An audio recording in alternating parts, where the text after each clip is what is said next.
Hola, el día de hoy estamos acá en South de Animal con una invitada muy especial, Marcela Sánchez, psicóloga de APSI, y vamos a hablar un tema muy interesante que es el duelo. Hola Valentina, muchísimas gracias por invitarme. Estaremos entonces tratando el día de hoy el tema del duelo.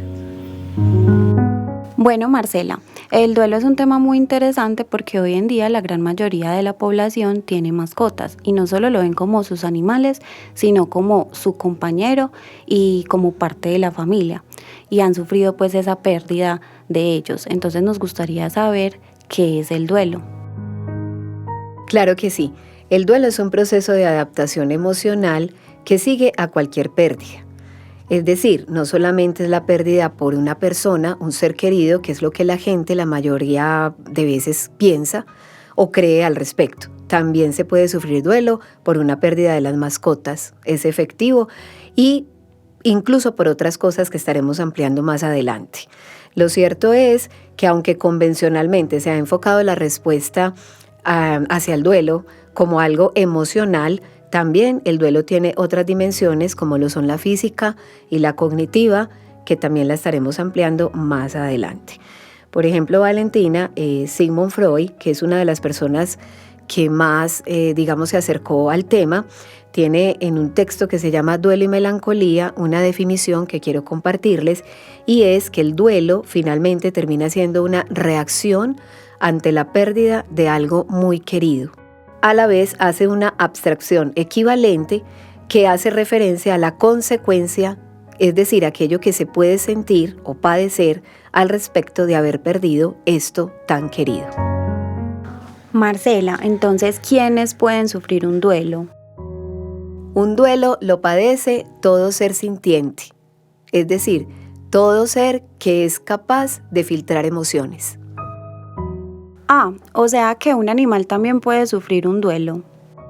Sí, convencionalmente se había entendido que solamente las personas podrían sufrir duelo, pero últimamente se han realizado investigaciones muy profundas que están determinando que también se puede sufrir duelo entre mascotas y también se puede sufrir un duelo de las personas a las mascotas.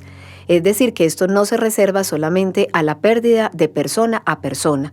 El concepto ahora se amplía y de hecho tenemos muchos ejemplos en el ambiente que pienso yo serían los que están utilizando los científicos para poder llegar a estas conclusiones.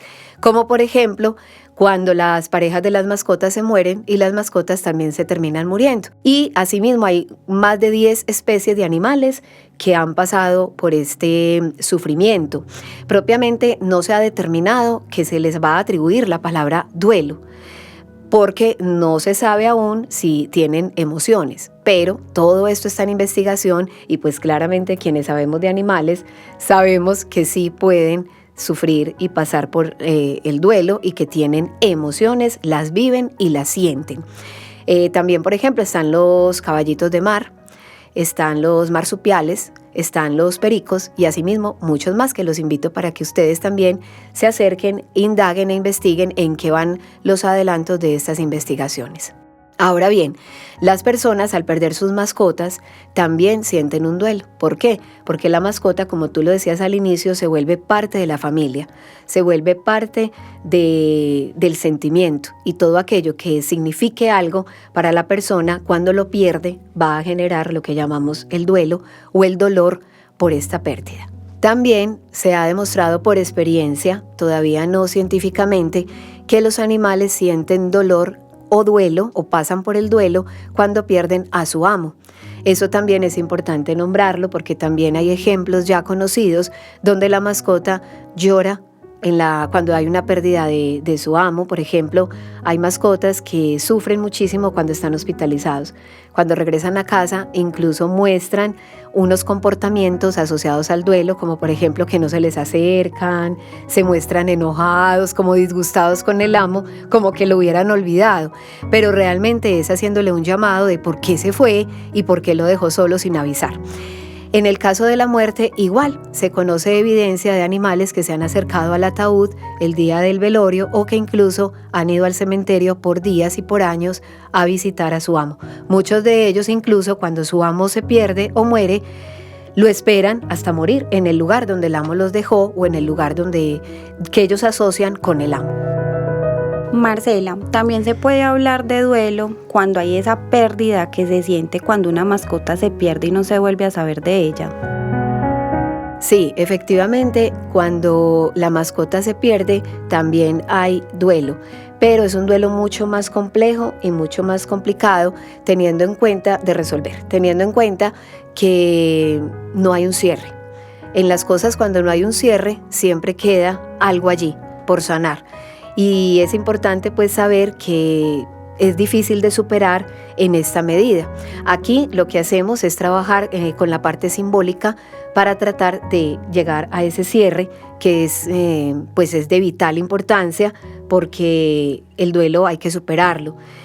Si no, se volvería en un duelo, como ya les decía, bloqueado o incluso un duelo complicado, o incluso podría llegar a convertirse en un duelo patológico. Entonces, en este caso, la simbología para poder hacer el cierre frente a una mascota que nunca más volvió o que desapareció y que no se supo nada de ella, es entrar en este tipo de proceso tratamiento. Y Marcela, para terminar, ¿cuánto tiempo dura un duelo? Bueno, antes es importante saber que el duelo no es una enfermedad, aunque puede llegar a serlo si su elaboración no es correcta. También es importante saber que muchos autores han trabajado el duelo y lo han nombrado de muchas maneras a través del tiempo. Lo han llamado como duelos complicados, crónicos, congelados, reprimidos, exagerados, enmascarados y hasta psicóticos. La lista es muy larga. Pero finalmente lo que sucede es que el duelo sí tiene tiempo. El duelo tiene un inicio y debe tener un final. El final no significa que vamos a dejar de recordar o que vamos a olvidar en totalidad. El final significa que podemos continuar con la vida y saber que ese recuerdo va a estar allí, que posiblemente en algunos momentos generará una nostalgia, pero que no nos genera una desadaptación social, es decir, a nivel familiar, a nivel personal o a nivel laboral. Eso es importante. El duelo, digamos que de alguna manera pasa por unas etapas. Esas etapas, en este caso, serían etapas como, por ejemplo, la ira, que sería la primera etapa. La ira o la rabia, como lo queramos llamar, es una etapa donde no se acepta se acepta, pero con mucho dolor, con mucha impotencia, esto que ha sucedido, es decir, la pérdida.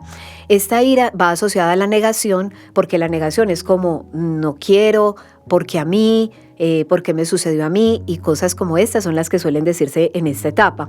Posteriormente a estas dos viene la depresión, finalmente, la negociación también, y finalmente viene la aceptación. Voy a centrarme en la aceptación para decirles que una vez aceptada la pérdida, pues finalmente se puede convivir con el dolor. Y yo diría, se puede trascender incluso el dolor y se puede convivir con el recuerdo. Es decir, llega un momento en que el dolor se vuelve manejable. Puedes vivir con él y deja de ser lo primero en lo que piensas cuando te levantas por las mañanas, nos dirán muchos autores. Para terminar, es importante saber que la muerte es parte de la vida y va a pasar. Vamos a sentir tristeza, vamos a echar de menos a alguien y también vamos a morir, solo que algunos se nos adelantaron. Esto lo dijo el especialista India Rakauchen de la serie BBC sobre salud mental Like Minds. Bueno, Marcela, muchas gracias por habernos acompañado. Acá les vamos a dejar todas sus redes sociales para que la sigan y espero les haya aportado mucho este tema. Gracias a ti, Valentina, por haberme invitado a Saude Ánima.